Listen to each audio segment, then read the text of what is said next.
Good evening. You're watching the news at 7:30 on ATV. I'm Raymond Yeung. And I'm Emily Sue. Here's a look at tonight's top stories. Occupy Central organizers threaten protest if Beijing sticks to chief executive candidate criteria. Mainland newspaper says Article 23 needed for civil nomination. Washington lashes out at Beijing after mainland fighter jet buses U.S. plane. If Beijing insists on taking a conservative approach to universal suffrage in the 2017 chief executive race, then Occupy Central will definitely go ahead, the organizers threatened today. But a mainland academic warned against hopes that Beijing will forfeit the requirement that candidates must be patriots. Starting next Monday, the National People's Congress Standing Committee will hold a week-long meeting to decide whether to greenlight political reform in Hong Kong and how to achieve it. Now a mainland academic is offering his thoughts on what's likely to happen inside the Great Hall of the People. At a Basic Law Forum at City University, Peking University Law School Professor Chen Duan-Hong urged people not to have unreasonable fantasies. Ideas to let ordinary voters and political parties nominate chief executive candidates have absolutely no room for discussion, Chen dismissed. He said the NPC is obliged to uphold the official nominating committee's exclusivity. There's also been heated debate over two entry requirements that are expected to be laid down. The first is that candidates must secure half of the nominating committee's support, and they must be patriots who love Hong Kong and China. Chen did not comment on the rumors, but sees nothing wrong with them, and reminded everyone that the NPC will have the final word. But Occupy Central founder Benny Tai said those conditions would push the button for their civil disobedience campaign. If that two conditions appear in that decision, then Occupy Central will definitely happen. According to the plan of Occupy Central, we have tried all our best to reach a possible consensus, but since the decision precludes such a possibility, then we will have to initiate the action. Former Civil Service Secretary Joseph Wong doesn't believe Beijing is prepared for universal suffrage, adding it might not be a bad thing if it applies the brakes now on the political reform exercise. Pan-Democrats have hit back at Basic Law Committee Chairman Li Fei for saying it will be their fault if they delay political reform by vetoing the central and SAR government's proposals. Meanwhile, LegCo President Zhang Yuxing says it will be meaningless to blame anyone. Basic Law Committee Chairman Li Fei said yesterday that if Hong Kong cannot achieve universal suffrage in 2017 and constitutional development comes to a standstill, the Pan-Democrats who voted down the government's reform package should take the blame. Two of them, Civic Party Chief Alan Leung and ADPL's Frederick Fung, took to the airwaves this morning to hit back at Li. Leung said the only reason why he would veto a proposal is if it doesn't give Hong Kong people a truly competitive chief executive election. And the brains behind that proposal, the SAR and central governments, should be responsible. Fung stressed there are still 6 to 8 months to go before any reform package is put before LegCo. Those who are not willing to sit down to tackle the differences between Beijing and the opposition camp during these months are to blame, said Fung. He urged Chief Secretary Carrie Lam to set up a task force to host more regular talks between the Pan-Democrats and leading Beijing officials in charge of SAR affairs. LegCo President Zhang Yuxing waded into the debate, saying it's meaningless to chase after who should be held accountable if universal suffrage isn't achieved for the 2017 chief executive poll. No one will benefit from this, Zhang stressed. He also hit back at those who think what Li told lawmakers in Shenzhen over the past 2 days shows Beijing has toughened its already harsh stance on Hong Kong's pro-democracy movement. Li said the central government will courageously face all disasters and challenges ahead, including Occupy Central's bid to stage a full-scale street blockade to push for universal suffrage. I cannot find anything new in what Mr. Li said yesterday. Never has anyone representing Beijing give anybody the impression that the central government is going to change their position because of Occupy Central. Yeung added it's too early to say whether Beijing has already made up its mind on Hong Kong's reform, as the National People's Congress Standing Committee's week-long meeting to discuss it doesn't start until Monday. Hong Kong should introduce the controversial Article 23 national security law first if it wants civil nomination, according to an article in a mainland newspaper. It also hit out at pan-Democrat calls to allow political parties to nominate chief executive candidates, saying it would only divide society. Plenty of issues related to the topic of constitutional reform have been discussed between Beijing officials and Hong Kong lawmakers over the past 2 days in Shenzhen. But one comment stood out above all else. Candidates for the 2017 chief executive election will only be selected through the official nominating committee. That is Beijing's strongest dismissal yet of the idea of civil nomination proposed by the pan-Democrats, which essentially gives all voters the right to pick their own candidates, instead of letting the nominating body decide who can run. Today, the Communist Party newspaper, The People's Daily, waded into the debate. A front-page article written by Shenzhen University law professor Zhang Dinghuai said Hong Kong would need to introduce Article 23 to enable civil nomination. If LegCo fails to live up to Beijing's expectations of implementing national security legislation, then there is no guarantee of the country's safety and interests, Zhang wrote. The government was forced to shelve the introduction of the anti-subversion law in 2003, when 500,000 people marched on the streets to oppose to the idea, among other things.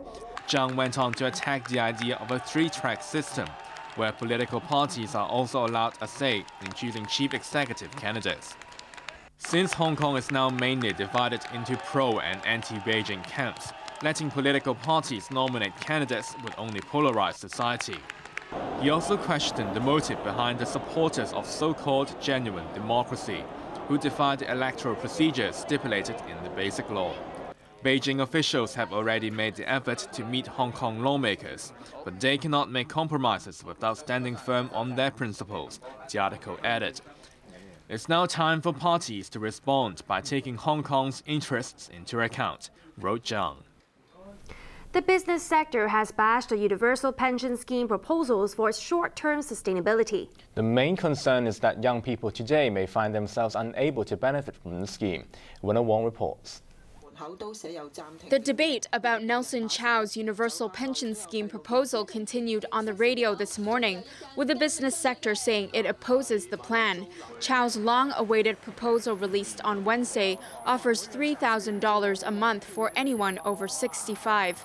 The money will come from a pool funded by the government, employers and employees. Half of the pool's annual spending will come from a one-off $50 billion government fund. The other half will come from employees contributing up to 2.5% of their salaries on top of their MPF.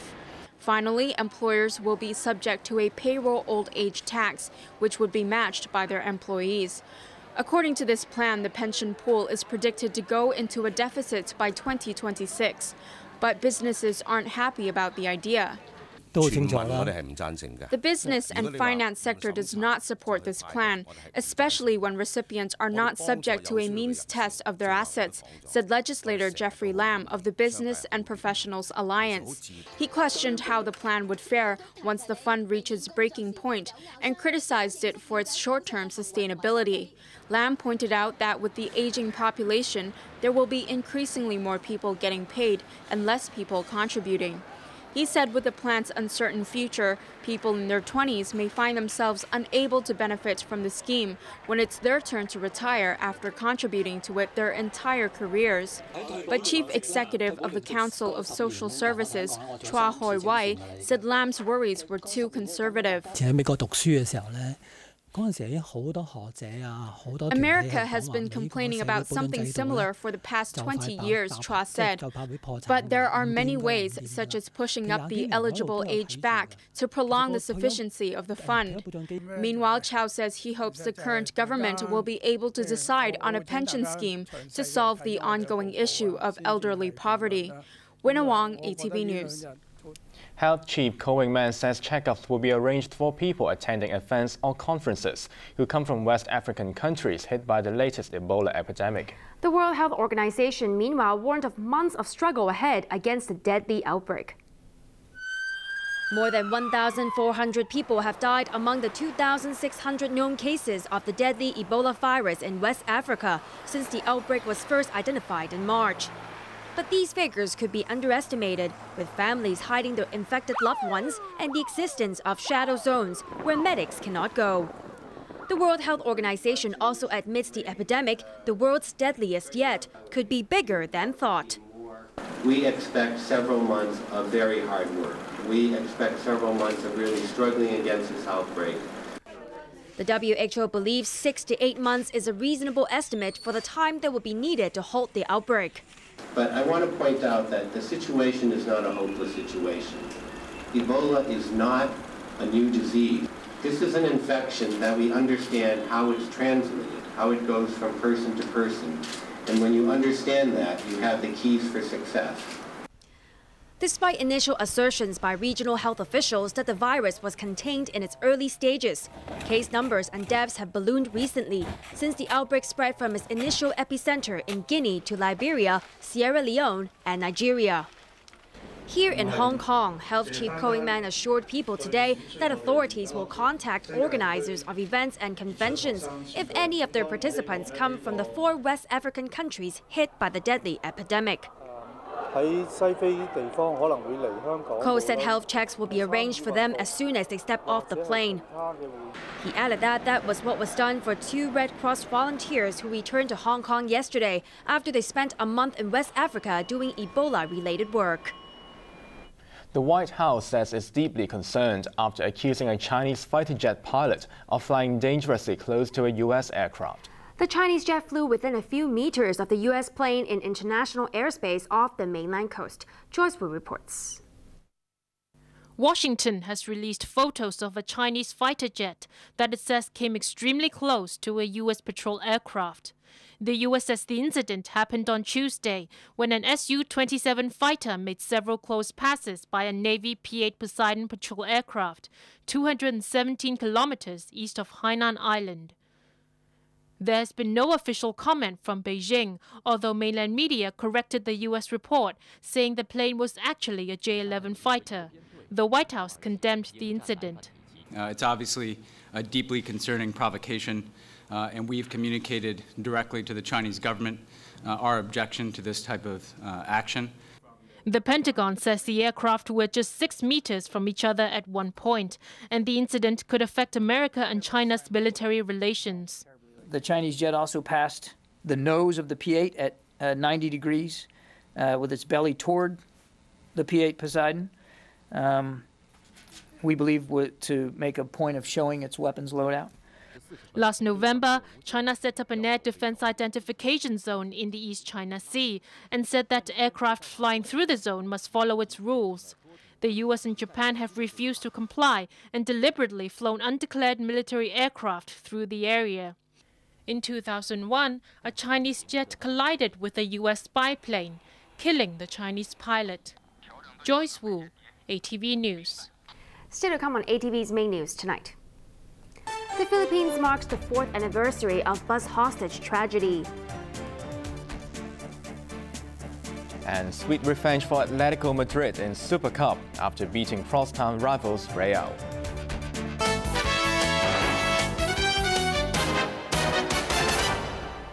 Dozens of animal lovers condemned the MTRC today for not rescuing a stray dog that was run over by a train on Wednesday. They accused the railway firm of not respecting the lives of animals. Alison Chan reports. Animal lovers laid flowers and bowed to show respect after the death of a stray dog. Over 100 people, led by animal rights activists, held a protest outside Shunshui Station at 10 o'clock this morning. They are furious about the MTRC's failure to rescue a stray dog that was crushed to death by a through train on the East Rail Line on Wednesday. The dog, which walked onto the tracks at Shunshui Station, forced train services to stop. MTR staff tried to save the animal, but gave up after 6 minutes when the dog put up a struggle and injured a staff member. The railway firm admitted yesterday that it had failed to train its staff to rescue animals that wander onto the tracks. Some accused the company of being cold-blooded by resuming rail services to avoid delays instead of saving the animal. I think this is such a sad thing. I mean, I've been crying for 2 days. This is ridiculous. This is a life. Why the MTR Corporation not respecting a life? Such big company, international company, it should be some policy on procedure for them to do better operation to avoid this. This girl who witnessed the unsuccessful rescue quoted one of the staff as saying, "The dog isn't worth a penny, it's just an animal." Although MTRC Operations Director Jacob Kam formally apologized and promised to set up new guidelines and procedures to avoid a similar tragedy, it's not enough for animal lovers. It is a very simple method to hold down and calm down the dog, and you can easily hold him to a safe place. But the MTR staff didn't have any training. The life of a dog is very precious, and it is very important to protect them from any accident. They demanded the railway company hand over its security camera footage of the rescue effort and take disciplinary action against the staff members who failed to save the dog. How important is the life of one stray dog? The MTRC is finding out the hard way. Alison Chan, ATV News. A mass was held in Manila today to commemorate 4 years since the hostage-taking of a busload of Hong Kong tourists ended in tragedy. The mass was held in a public park where the hijacking took place. Joyce Wu reports. It's been 4 years since a bloody hostage crisis in which 7 Hong Kong tourists and their guide were gunned down by a disgruntled former policeman in Manila. Government officials and staff were among those who attended a mass today in the Philippine capital for the victims. The Manila city government has declared the 23rd of August a day of prayer to remember the tragedy.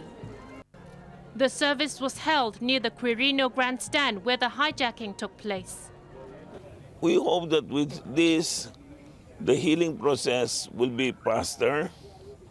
At least the victim family, as well as the Hong Kong people, we realize that we're really sincere in our apology, and we don't really want this to happen. The botched police rescue during the 10-hour crisis was played out in front of TV cameras with the world watching. 7 Hong Kong tourists and their guide died in the Philippine capital when a sacked policeman hijacked a tourist bus and opened fire on its passengers. The former Manila Police District Director was sacked earlier this month after he was blamed for the botched rescue operation. Joyce Wu, ATV News. Moscow has defended its attempt to send humanitarian aid to Ukraine without Kiev's permission. And the U.S. is considering launching strikes in Syria after the beheading of an American journalist by Islamic militants. Arthur Urquhart reports. The U.S. has warned that Islamic State, also known as ISIL, is becoming more dangerous. As they've advanced across Iraq and gained heavy weaponry, and as they've become better funded through various funding streams, including what they're able to sell in terms of oil and gas, the ransoms that they've been able to obtain. And that has developed their capacity in a way that has increased the threat. And they pose a greater threat today than they did 6 months ago, and we're taking it very seriously. After threatening messages against the U.S. and the beheading of American journalist James Foley, Washington is considering taking further action, which could involve attacking the militants in Syria. So we're actively considering what's going to be necessary to deal with that threat, and we're not going to be restricted by borders. We've shown time and again that if there's a counterterrorism threat, we'll take direct action against that threat if necessary. The move would be a change for Obama, who refused to launch strikes last year, following a chemical weapons attack Washington blamed on forces loyal to Syrian President Bashar al-Assad. Russia has defended its decision to send an aid convoy of more than 200 vehicles into Ukraine without official permission from Kiev. The trucks headed back to Russia after sparking anger in the West. It has nothing to do with humanitarianism. That humanitarian effort is being coordinated by the United Nations. and if the Russian Federation wanted to participate in that, it could do so in a collective way rather than acting unilaterally. My government condemned the entry of Russian convoy into Ukraine without the consent of the Ukrainian authorities and without any involvement of the International Committee of the Red Cross as a blatant violation of international law. Russian UN Ambassador Vitaly Churkin denied the convoy was carrying troops or artillery. The European Union has launched 2 Galileo satellites on board a Soyuz rocket, which will provide Europe with its own GPS system. The European Space Agency says the network will provide real-time positioning accuracy down to a meter range for use by systems for guiding cars, running trains, and landing planes. 4 of the satellites launched last year and in 2011 are already in orbit. Arthur Urquiola, ATV News. Time now for sports with Bolan. So it was sweet revenge for Atletico Madrid, Bo. That's right, the Spanish champions have won the Super Cup. There wasn't a repeat of last season's Champions League final as Atletico Madrid secured their first silverware of La Liga season after victory over rivals Real in the Super Cup. Madrid rivals Real and Atletico met in the second leg of the Spanish Super Cup, and Atletico wasted no time getting on the score sheet. Mario Mandzukic put the league champions ahead after just 2 minutes. James Rodriguez was denied an equaliser for the visitors after his shot was saved by Miguel Angel Moya.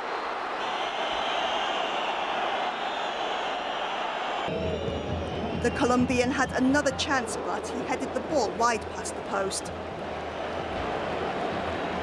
Real continued to miss goal opportunities. The world's most expensive footballer, Gareth Bale, also failed to find the target.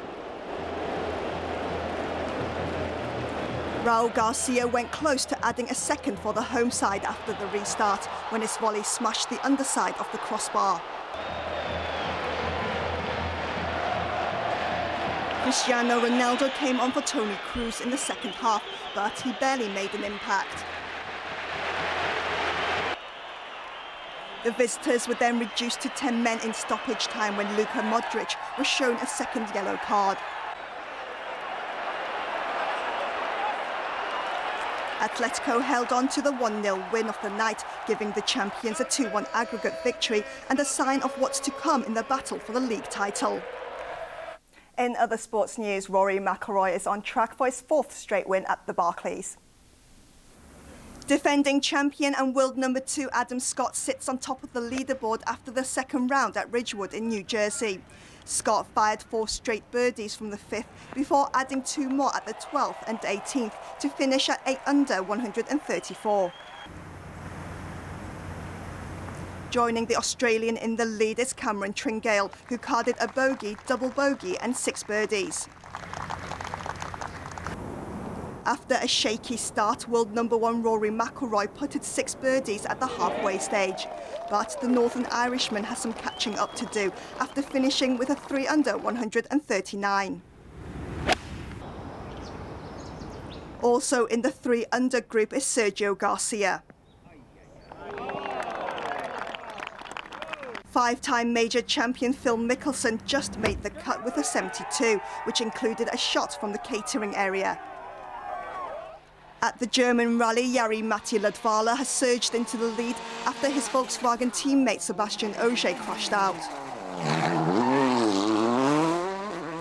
Ladvala now has a 37-second advantage over Briton Chris Meek. 200. Early. Last season's winner, Danny Sordo, is 42.6 seconds behind in his Hyundai.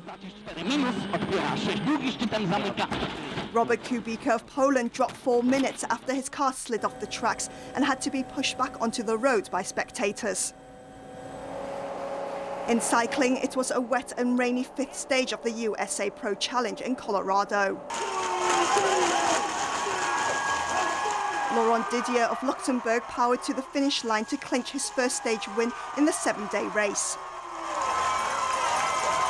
American TJ Van Garderen retained his 22nd overall lead.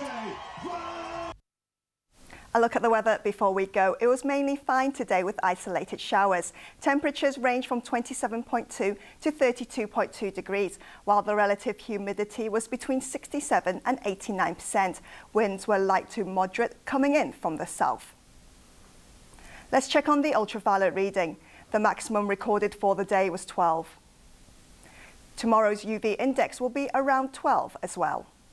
Now for a look at the weather in the region. It is mainly fine over southern China. And now the satellite images. An anticyclone is covering southern China. Here's what we can expect over the next few days. There will be isolated showers at first tomorrow, but there will be plenty of sunshine after. Temperatures will range from 27 to 33 degrees, staying fine on Monday, which will be very hot. Here are the latest pollution readings under the Air Quality Health Index. General stations are at 2 to 3, meaning the health risk is low. Roadside levels are at 3 to 4, and the health risk is low to moderate. Finally, here's the weather around the world.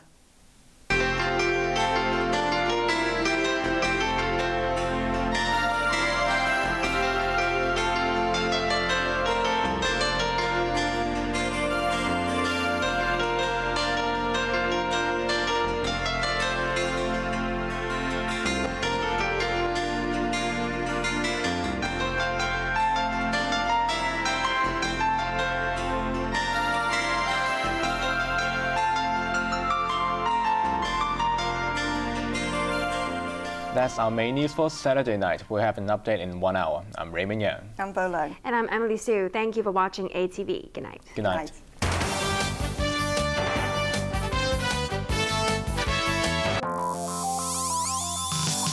Coming up, a window on.